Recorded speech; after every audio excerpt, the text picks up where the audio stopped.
आज मेरी शादी होने वाली थी, वो भी उस इंसान के साथ जिसे मैं पसंद करती हूँ, जिससे मैं प्यार करती हूँ। मैं सुनील से प्यार करती हूँ। सुनील और मैं एक ही कंपनी में काम करते थे।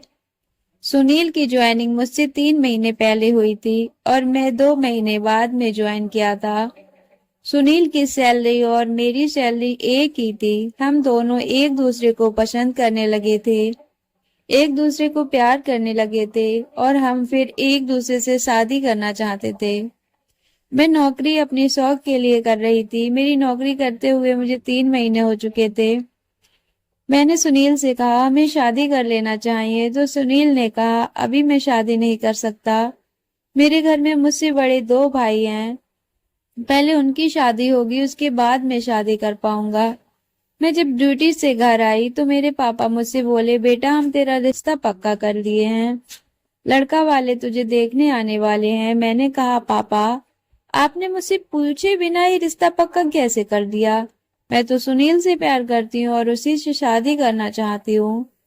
तो पापा ने कहा तुमने पहले क्यों नहीं बताया तुम सुनील को पसंद करती हो, तो हम तुम्हारी शादी सुनील से कर देते।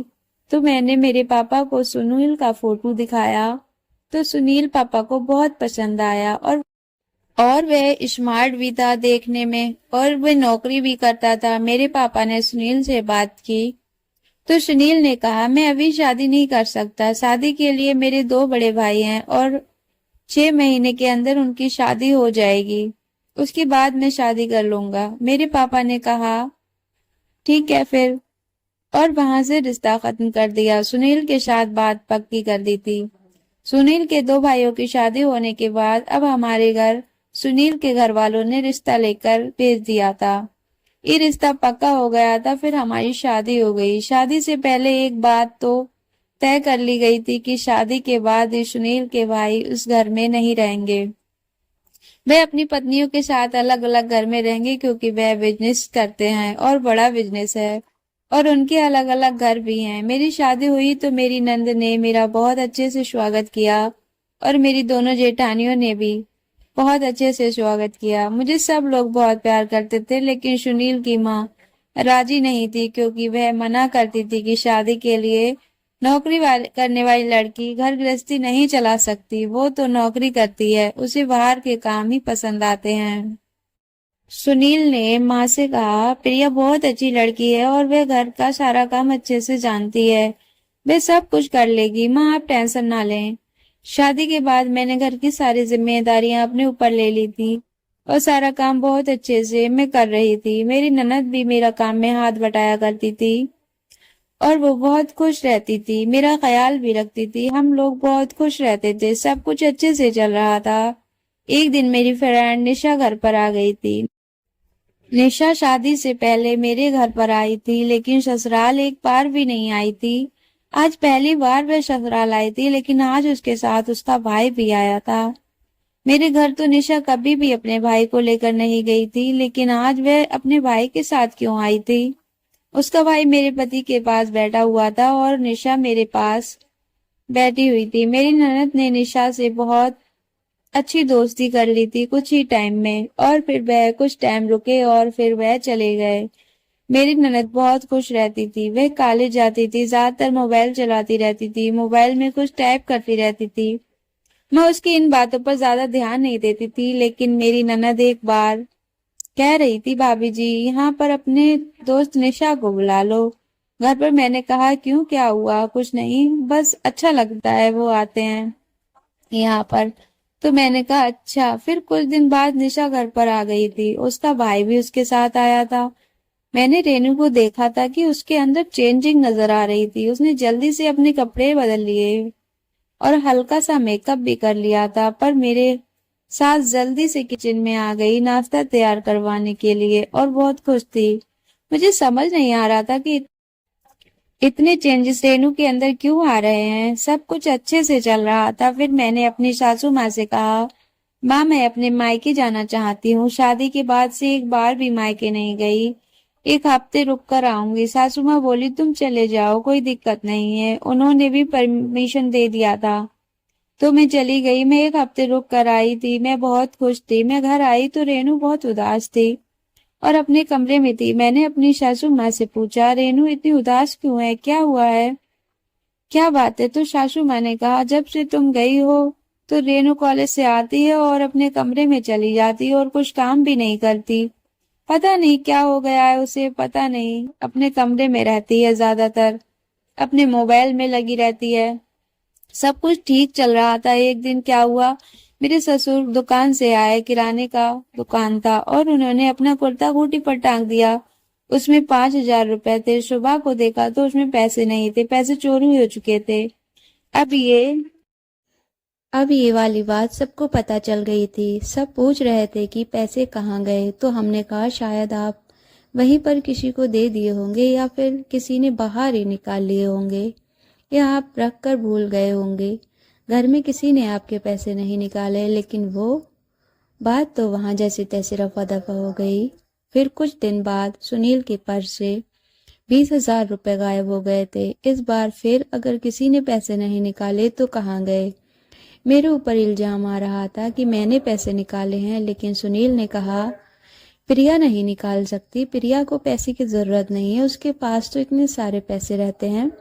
पता नहीं पैसे किसने निकाले हैं। सब बहुत परेशान थे। एक रात जब मेरी तबीयत ठीक नहीं थी, मेरे पेट में दर्द हो रहा था, कि मैं किचन में गई पानी लेने, तो मैंने रेनू को मम्मी और पापा के कमरे से बाहर निकलते हुए देखा। तो मैंने उसे पूछा, रात में क्या कर रही हो? तो वो कह रही थी मुझे नींद नहीं आ रही थी, तो मैंने सोचा माँ पापा के कमरे में आकर बैठ जाऊं, इसलिए इधर आ गई। मैंने उसके हाथ में पैसे देख लिए थे और वह दुपट्टे के पीछे छिपा रही थी। मैंने सोचा सुबह पक्का सासू माँ को बता दूंगी कि रेनू ने ही पैसे चुराए हैं। लेकिन मेरे बताने से पहले ही रेनू ने मम्मी को बता दिया कि आपके पैसे भाभी ने निकाले हैं। भाभी को रात मैंने आपके कमरे से निकलते हुए देखा था। मेरी सासू माँ ने पैसे चेक किए तो उनके पर्स में 40,000 रुपया गायब थे। घर में सबको पता चला कि पैसे चोरी हो गए हैं, तो अब फिर सब लोग मेरे ऊपर इल्जाम लगाने लगे। मेरी सासू माँ मुझे बहुत कुछ सुनाने लगी, गाली देने लगी, मुझ पर इल्जाम लगाने लगी। सुनील कहते प्रिया पैसे नहीं निकाल सकती, प्रिया ने पैसे नहीं निकाले, किसी और ने पैसे निकाले। लेकिन ये बात कोई मानने के लिए तैयार ही नहीं था कि मैंने पैसे नहीं निकाले। मुझे सब गलत समझ रहे थे, तो इस बात का इल्जाम मेरे ऊपर लगा दिया गया था। मैं बहुत रो रही थी, परेशान थी, और जब मैं कमरे में गई तो मैंने सोच लिया था कि आज रेनू से पूछ ही लेती हूँ कि वह मेरे ऊपर इल्जाम क्यों लगा रही है। जब मैंने रेनू से कहा, तुमने झूठ क्यों कहा, मैंने तुम्हें खुद देखा था, तुम पैसे निकाल कर लेकर आई थी माँ के कमरे से, और तुमने मेरे लिए कह दिया। रेनू बहुत रोने लगी और परेशान होने लगी थी। मैंने कहा मुझे सच बताओ, तुमने ऐसा क्यों किया? तो रेनू कह रही थी, भाभी मैं बहुत बड़ी दलदल में फंस गई हूँ, क्या तुम मेरी मदद करोगी? मैं ऐसा करना नहीं चाहती थी, लेकिन मैं क्या करती, मुझे मजबूर होकर ये सब करना पड़ा। मैं एक लड़के से प्यार करती हूँ और उसने मिलने के लिए भी जाती थी, और उसने एक दिन मुझे अकेले घर पर बुला लिया और उसने मुझे कोई जूस पीने को दिया। मैंने वो जूस पी लिया, उसके बाद मैं बेहोश हो गई और मुझे कुछ भी पता नहीं मेरे साथ क्या हुआ था। और जब मुझे होश आया तो मैं अपने घर आ गई। घर आने के बाद मेरे फोन पर एक मैसेज आया। जब मैंने वो मैसेज देखा तो मैसेज में मेरी वीडियो थी और उसमें मेरे जिस्म पर एक भी कपड़ा नहीं था। अब वो मेरे से पैसे मांगता है, मुझे ब्लैकमेल करता है, और जितने पैसे मांगता है मैं उसे दे देती हूँ। मेरे पास जितने पैसे थे मैं सब दे चुकी। अब भी वो मेरी वीडियो डिलीट नहीं कर रहा है और मेरे पास से पैसे मांग रहा है। मेरे पास पैसे नहीं रहे तो मैंने चोरी करना ठीक समझा और मैं चोरी कर करके उसे पैसे दे रही हूँ। तो फिर मैंने कहा, वो लड़का है कौन जो तुम्हें ब्लैकमेल कर रहा है, उसका नाम बताओ। जब रेनू ने उसका नाम बताया तो ये सुनकर मेरे होश उड़ गए। रेनू बोली, वो लड़का और कोई नहीं, आपकी फ्रेंड निशा का भाई है। मैंने रेनू से कहा, तुम चिंता ना करो, हम दोनों मिलकर इसका हल निकाल लेंगे। अब हम दोनों ने एक योजना बनाई। उस लड़के ने रेनू को फोन किया कि मुझे पैसे देकर जा। रेनू पैसे लेकर चली गई और रेनू की भाभी भी उसके साथ गई। जब रेनू उसे पैसे दे रही थी तो मैंने पीछे से आकर पैसे छीन लिए और फिर उसका धक्का मारकर गिरा दिया। लड़का दूर जाकर गिरा। तब मैंने कहा, रेनू जल्दी से उसकी पॉकेट से मोबाइल निकाल ले। और जैसे ही रेनू ने मोबाइल निकाला और वो वीडियो डिलीट करना चाहा तो जल्दी से फोन छीन लिया। फोन जमीन पर गिर गया था। अब उसने जल्दी से फोन उठा लिया था। मैंने कहा, तू ये सब क्यों कर रहा है? उसने कहा, वो पहली लड़की नहीं है जिसके साथ वो ये सब कर रहा है। उसका तो ये बिजनेस है। पहले लड़कियों को प्यार के जाल में फंसाता है और फिर उसके साथ ये सब करके उन्हें ब्लैकमेल करता है। मैंने वहां जाने से पहले ही पुलिस को फोन कर दिया था। हमने जमीन पर गिरा दिया। अब फोन उसका हमारे हाथ लग चुका था, लेकिन वो जल्दी से हमें धकेल कर हमें मारने के लिए बंदूक उठा लाया। बंदूक के ट्रैगर पर उसने अपना हाथ रख दिया था और कह रहा था, फोन मुझे दे दो वरना मैं गोली चला दूंगा। अब इतने में पुलिस आ गई और पुलिस ने उसे धर दबोचा और फिर उसे इतना मारा, उसने अपने सारे गुनाह कबूल कर लिए। और उसने पुलिस वाले से कहा, मैं लड़कियों की वीडियो बनाता हूँ और उन्हें ब्लैकमेल करके पैसे लेता हूँ। तो उसने उन्हें जेल में डाल दिया। घर आकर रेनू ने सबको बता दिया था कि भाभी ने चोरी नहीं की थी, चोरी मैंने की थी। जो कुछ उसके साथ हुआ था सब कुछ बता दिया। तो सासू माँ ने, ससुर ने, सब ने मुझसे माफी मांगी। मैंने सबको माफ कर दिया, रेनू को भी माफ कर दिया।